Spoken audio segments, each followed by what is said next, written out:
National 5 Practice Prelim Solutions. Section 1, Multiple Choice. Question 1.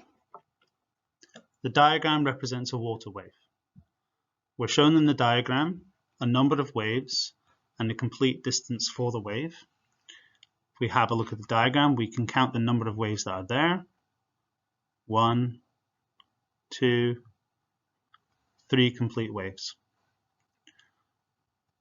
So if we have 3 waves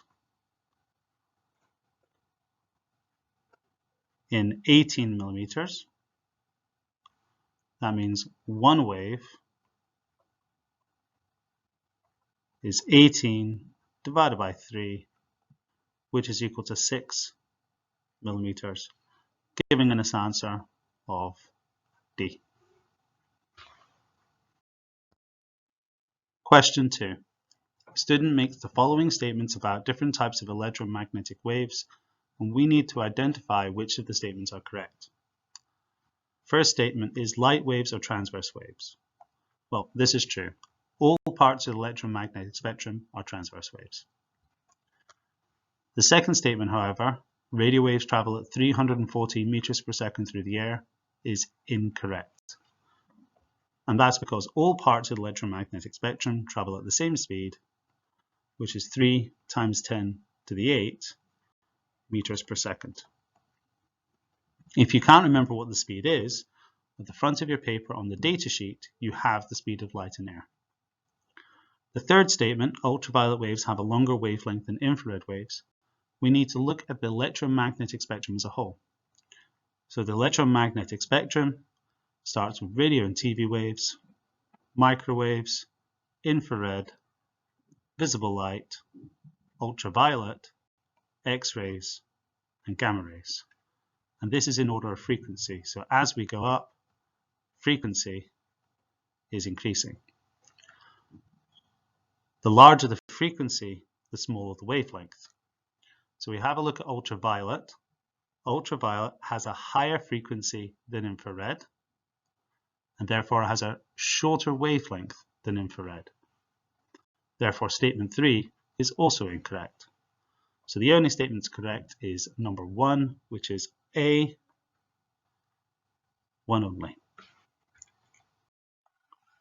Question 3. A student is studying waves with a period of 80.0 milliseconds and a wavelength of 4 meters. What is the frequency of the waves? The first step in every calculation question is to write down what we know.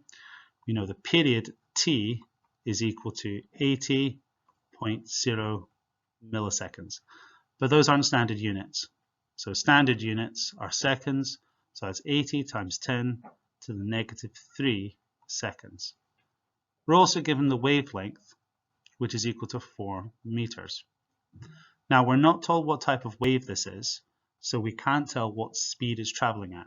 For example, if it had been a sound wave, it would be 340 meters per second. If it had been an electromagnetic wave, it would have been 3 times 10 to the 8 meters per second.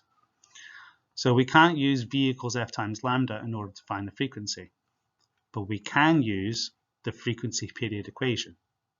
So frequency is equal to 1 over the period, which is 1 over 80 times 10 to the negative 3, giving us an answer of 12.5 hertz, which is of course C. In question 4, we're shown a number of diagrams, and we need to say which of the following diagrams show diffraction of water waves as they pass between two walls. Now the distance in between the wave fronts, this distance here, gives us an indication of our wavelength. If the gap in between the walls is larger than the wavelength, we're going to see some diffraction, but not a lot. If the gap between the walls is smaller or equal to one wavelength, we'll see a lot of diffraction. So straight away, we can get rid of one of the options, and that is option A, because option A shows no diffraction whatsoever. We have a look at the other ones. Option C suggested the wavelength changes. That's incorrect. So that goes as well. We have a look at option B. We're seeing quite a lot of diffraction there. That suggests a smaller gap, so B is also incorrect. Option E is incorrect for the same reason option C is, because this shows the wavelength increasing, which it doesn't. So that means our only option is D, where we see some diffraction happening, but not a lot, and the wavelength stays the same. So it's D. In question 5, we're shown the path of the ray of light from air into glass. We're presented with a number of angles, and we need to identify which is the angle of incidence and which is the angle of refraction. Remember, the angle of incidence is measured between the ray and the normal. So the angle of incidence is going to be Q. The angle of refraction is measured between the refracted ray and the normal. So that means angle S is going to be R, our angle of refraction. So the correct line in the table would have Q and S, meaning A.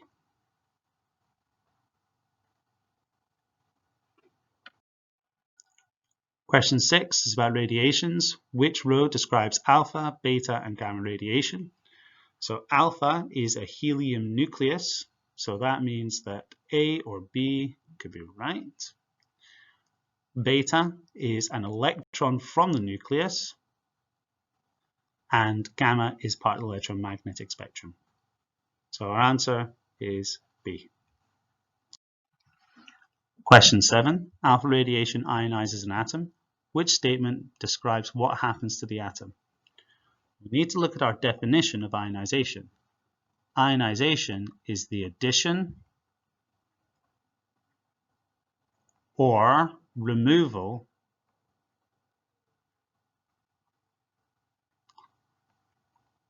of an electron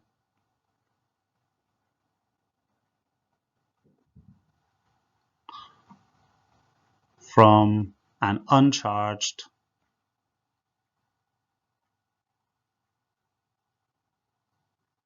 atom. So let's look at the options. Option A, the atom splits in half. No, I'm afraid it does not. Atom releases a neutron is incorrect. The atom becomes positively charged. Well, that's definitely a possibility, because if we remove an electron, then the atom will become positively charged. Let's just check the other options. Option D, the atom gives out gamma radiation. That's incorrect. And the atom releases heat. Also incorrect. So our correct answer is C. The alpha radiation is pulling an electron from the atom, making the atom becoming positively charged, and we call it an ion. Question 8. Letters X, Y, and Z represent missing words from the following passage. During a nuclear X reaction, two nuclei of smaller mass number combine to produce a nucleus of a larger mass number. Well, that's describing a nuclear fusion reaction. So we could have A, C, or E. During a nuclear Y reaction, a nucleus of larger mass number splits into two nuclei of smaller mass number. That's nuclear fission. So again, we could be A, C, or E. Both of these reactions are important because the process can release Z. Well, during the process of nuclear fission and nuclear fusion, energy is released. So that means we're left with one option, and that is E. Question 9. The activity of a radioactive source is 56 megabecquerels. The activity of the source 40 hours later is 3.5 megabecquerels. The half-life of the source is. Well, what we need to determine is how many times our activity has halved.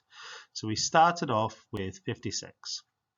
After one half-life, 56 is going to go to 28, and then to 14, and then to 7, and then to 3.5 as required. So that's 1, 2, 3, 4 half-lives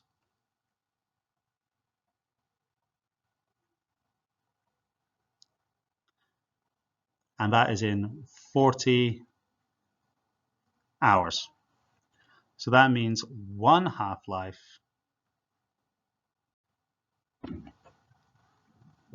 in 40 divided by 4, that's 10 hours, giving us B.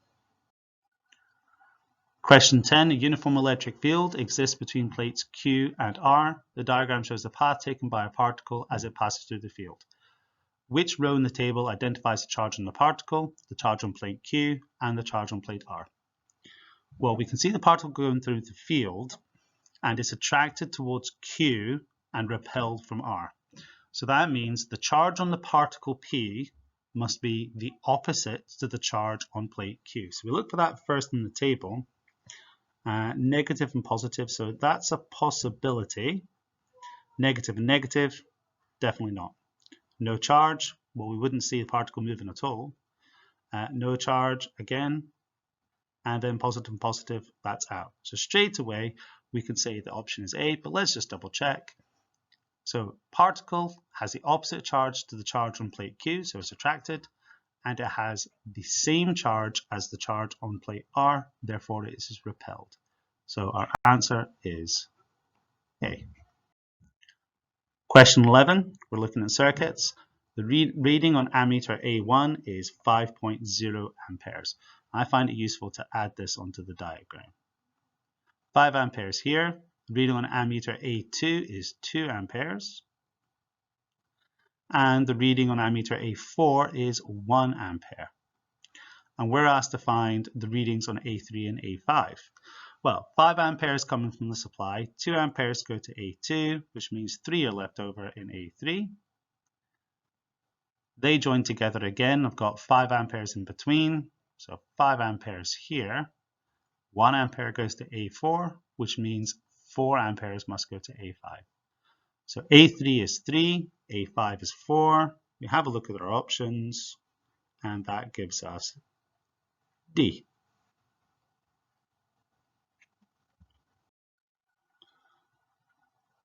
Question 12.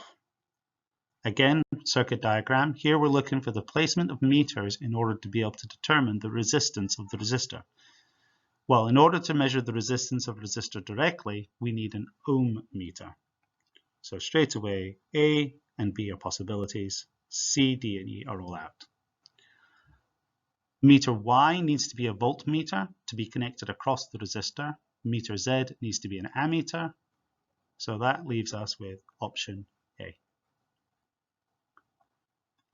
In order to measure resistance directly, we use an ohm meter. We can also use a voltmeter connected in parallel and an ammeter connected in series. Question 13. Identifying components. W, X, Y, and Z. Well, W is a lamp, X is a voltmeter, Y is a resistor, and Z is a fuse. And the only one of these which fits in is D.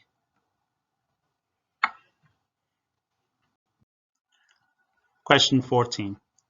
Circuit setup as shown. We have a parallel circuit with a resistor and a lamp. The reading on the ammeter A1 is 5 amperes. As I said before, I like to write these in. 5 amperes. The reading on ammeter A2 is 2 amperes. The charge passing through the lamp in 30 seconds is so. First step in every calculation question, write down what you know. We know T is equal to 30 seconds. We're asked to find the charge passing through the lamp, not through the resistor. So if I've got 5 amperes coming from the supply, 2 amperes goes to the resistor, that means 3 amperes is going to go to the lamp. So I have a time of 30 seconds, I have a current of 3 amperes, and I want to find charge. So our equation is Q is equal to I times T. Nice and simple, 3 multiplied by 30, which gives us 90 coulombs, which is D.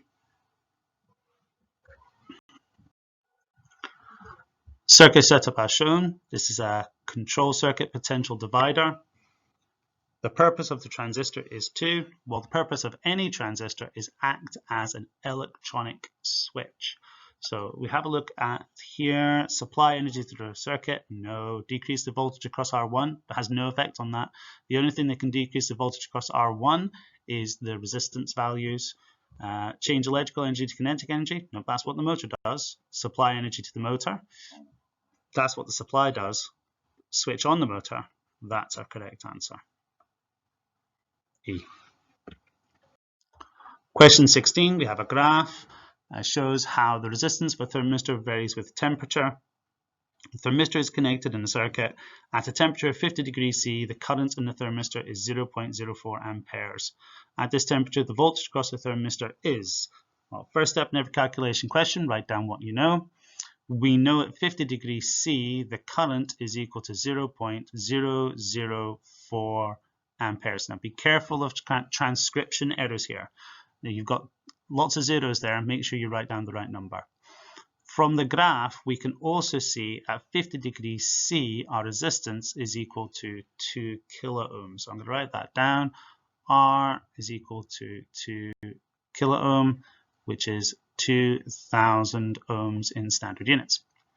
We're then asked to find voltage. Well, once we've written down what we know, finding the voltage is quite straightforward.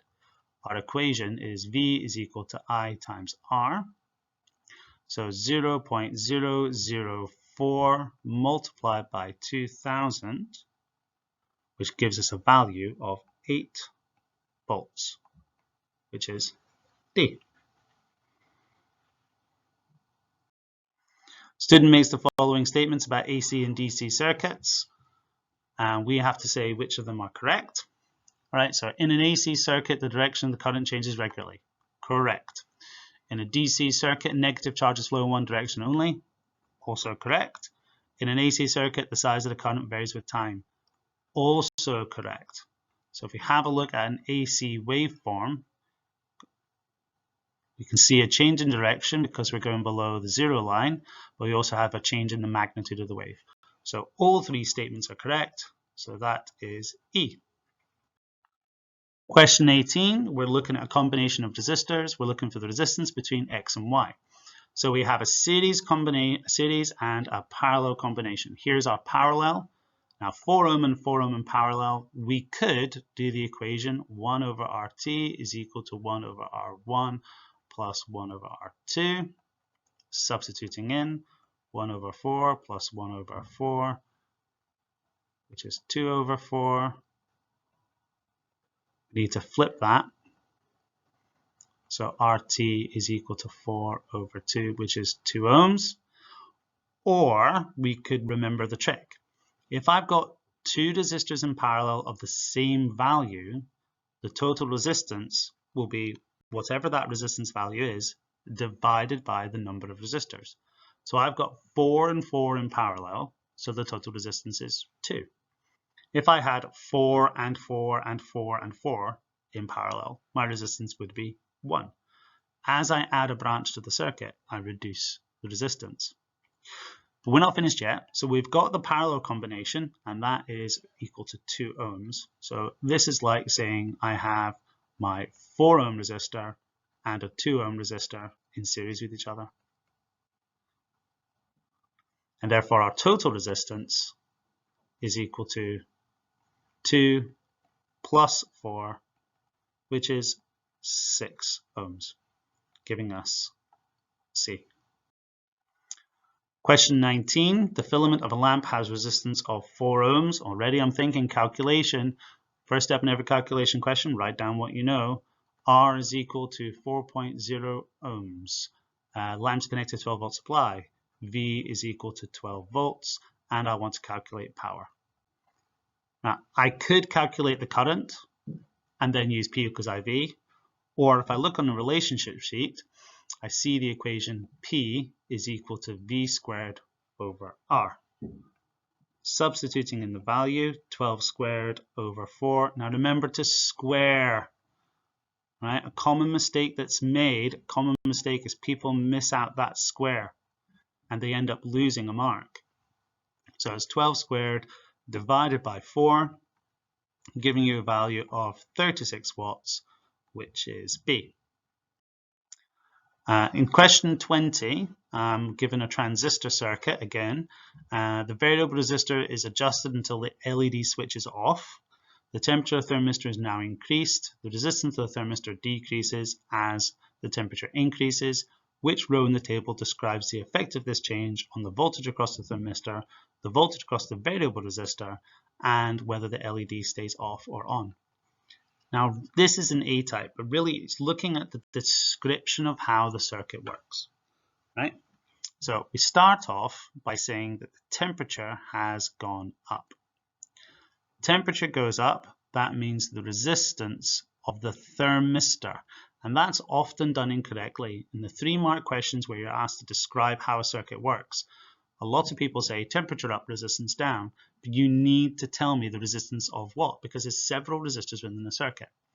So it's the resistance of the thermistor that goes down. Now, if the resistance of the thermistor has gone down, that means the voltage across the thermistor is also going to go down. The thermistor is connected in series with the variable resistor. Those voltages need to add up to the supply. So if the voltage of the thermistor goes down, that means the voltage of the variable resistor has to go up. Now, the variable resistor is connected in parallel with the thermistor, with the transistor rather. So whatever the voltage across the variable resistor is the same as the voltage across the transistor. So if the voltage across the variable resistor goes up, that means the voltage of the transistor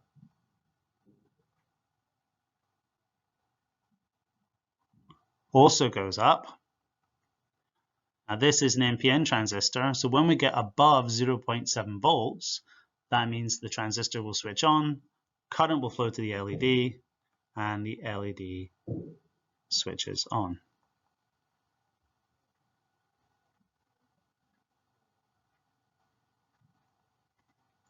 So let's have a look at our table. First of all, we're looking for voltage across the thermistor. That is going to decrease. So it can be this one, or this one. The voltage across the variable resistor is going to increase, and the LED switches on. So our answer is A.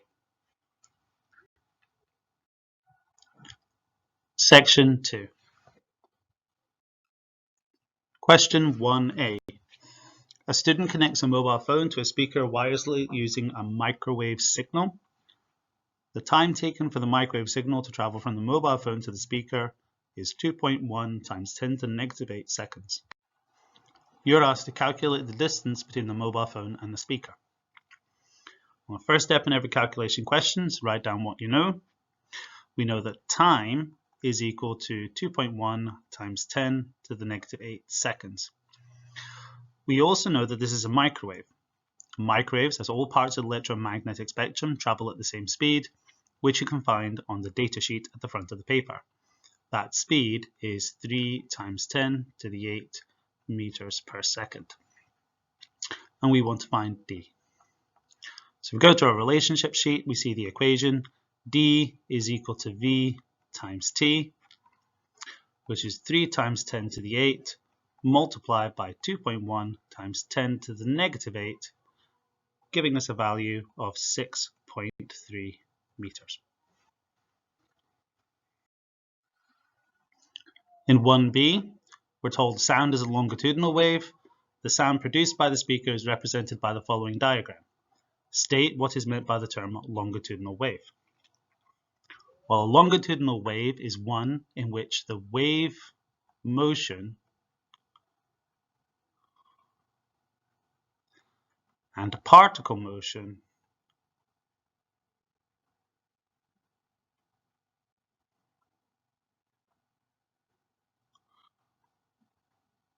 are in the same direction.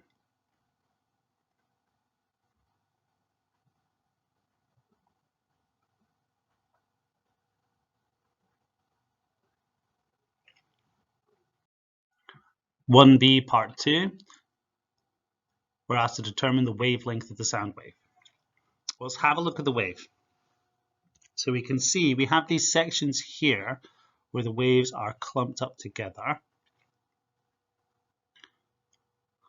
and in between these sections represents the wavelength of the wave. So we have 1 section, 2, 3, 4 sections in 0.272 meters.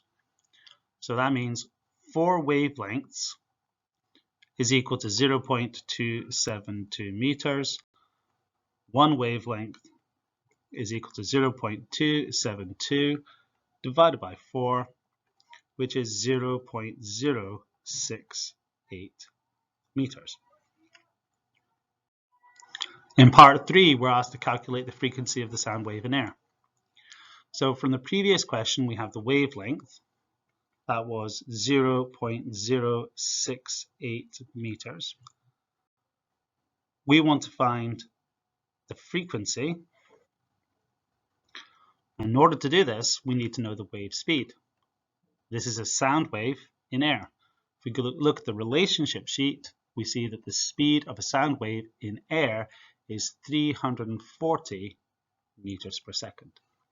So now we use the wave equation. V is equal to F times lambda. 340 is equal to F multiplied by 0.068. So F is equal to 340 divided by 0.068, giving us a value of 5,000 hertz, which of course you could express as 5 kilohertz. Question 2a. The diagram shows some parts of the electromagnetic spectrum in order of increasing wavelength. State the detector for infrared radiation. Well, the other name for infrared radiation is heat, so we could use anything we would use to detect heat. So we would accept a thermometer,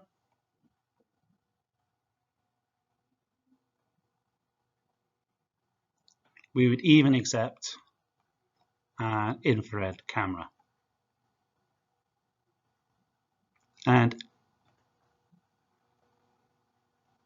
of course a thermal camera. Any one. Question 2b. The diagram shows parts of the electromagnetic spectrum in order of increasing wavelength. State which radiation electromagnetic spectrum has a wavelength shorter than X-rays. Well, if you have a look at the diagram, we're increasing wavelength here. So we're saying that X-rays here have a wavelength of 10 to the negative 10, ultraviolet 10 to the negative 8, then 10 to the negative 6 to 10 to the negative 4 to 10 to the negative 2, and then 1. So the only part here, only parts that are not shown, is the radio and TV waves here, which would be just around about there, and the gamma rays, which are here. We can see the wavelength getting smaller and smaller as we move to the left-hand side, so that means we must be looking for gamma rays. Question 2c part 1. An electromagnetic wave has a frequency of 1.2 gigahertz.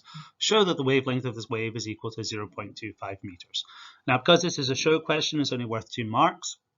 Because we have the final answer, we're using that wave equation we used before.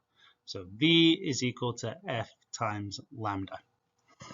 Our frequency is 1.2 gigahertz, which is 1.2 times 10 to the 9 hertz. Our wavelength is 0.25 meters. Now we just plug this in. That's what we're looking for. We know that the speed of electromagnetic waves is 3 times 10 to the 8 meters per second. So 3 times 10 to the 8 is equal to 1.2 times 10 to the 9 multiplied by wavelength. Wavelength is equal to 3 times 10 to the 8 divided by 1.2 times 10 to the 9, which is indeed equal to 0.25 meters as required.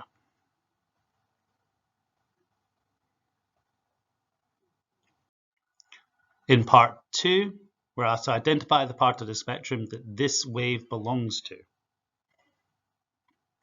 So remember the wavelength was equal to 0.25 meters. 0.25 meters is going to be in between 1 meter and 10 times 10 to the negative 2, which means that it must be within this range and therefore must be microwaves.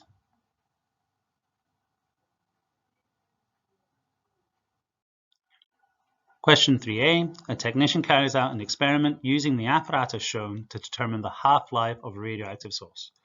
So we have a counter which is going to count the number of nuclear decays detected by the Geiger-Müller tube, a radioactive source, and then a stop clock to measure the time.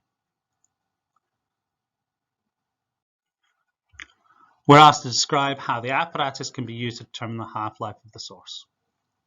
So we first of all need to make sure everything's set to 0.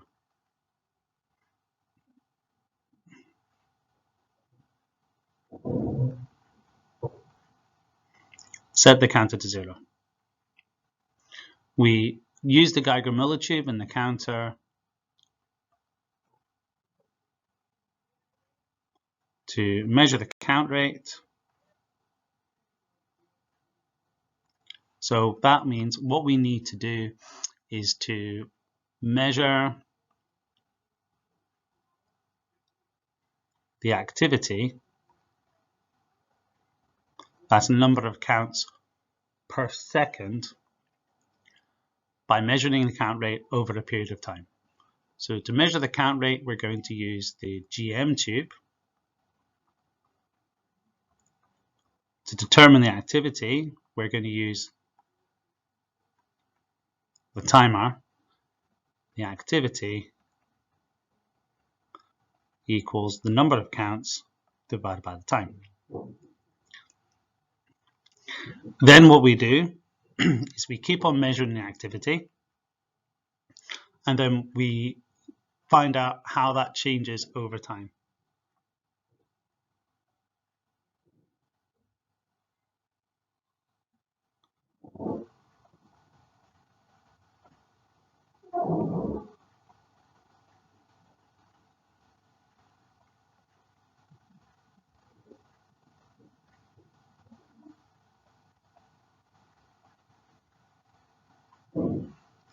We then use that to draw a graph.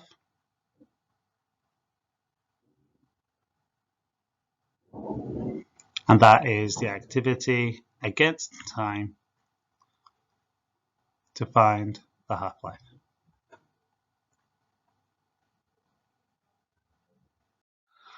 The technician carries out the experiment over a period of 30 minutes and displays the data obtained in the graph as shown, suggests an improvement that the technician could make to the procedure to more easily determine the value of the half-life of the source. Now, the reason why the half-life is hard to get from this graph is because we're starting off with an activity of around about 250 counts per minute, and we're not even reaching below that, 125. So we can't determine the half-life from that. What we would need to do in order to be able to accurately measure the half-life would be to continue the experiment for a longer period of time. So record activity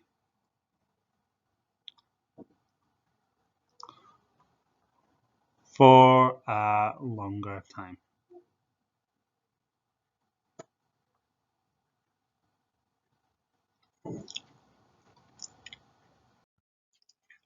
Question 3c, part 1. In a second experiment, the technician absorbs 1.2 microjoules of energy throughout their body from a radioactive source. The mass of the technician is 80 kilograms. Calculate the absorbed dose by the technician. Okay, first step in the calculation question, write down what we know.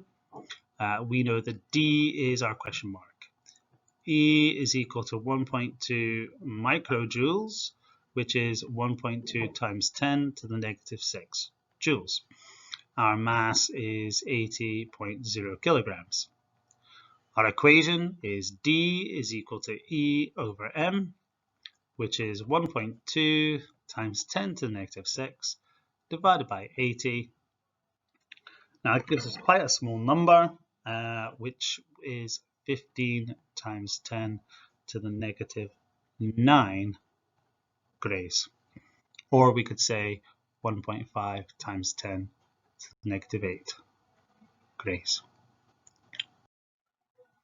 During the experiment, the technician receives an equivalent dose of 4.5 times 10 to the negative 8 sieverts. Calculate the radiation weighting factor of this source.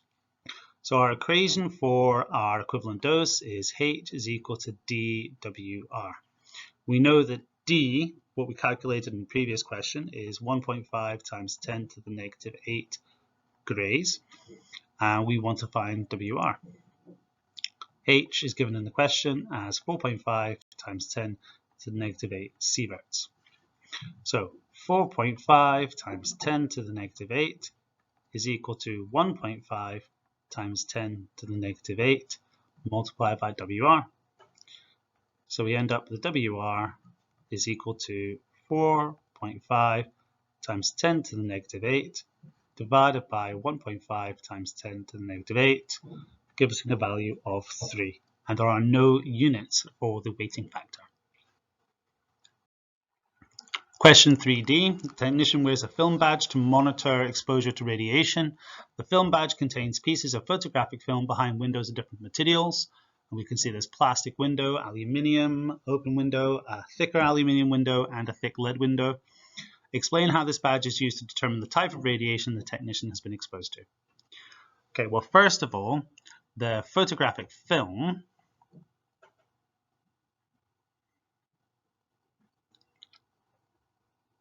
turns cloudy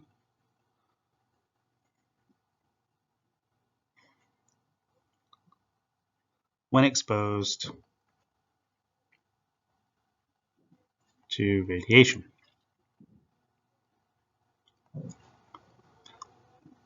Now we've got different materials here. Now we look at the 1 millimeter thick lead window.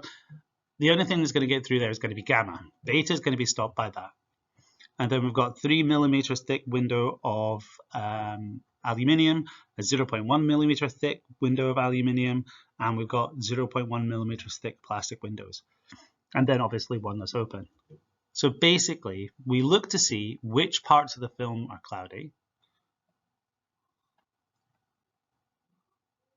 So the parts of the film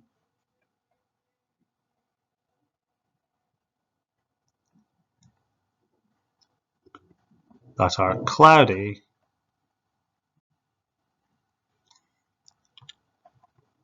tell you which radiation is present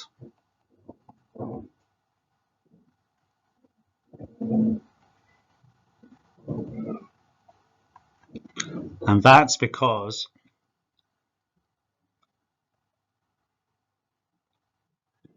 different radiations are stopped or absorbed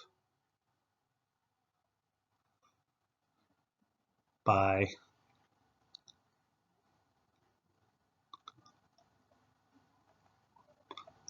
different materials.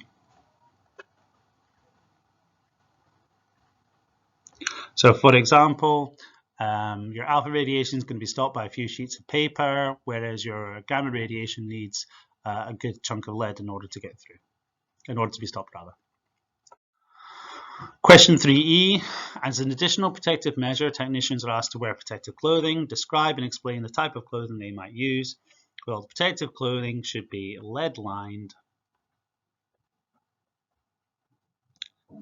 and that means no radiation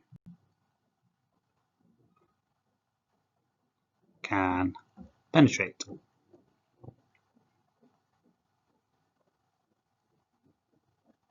And therefore, we're reducing the risk of some kind of radioactive based response, which would be either the cells being mutated or killed.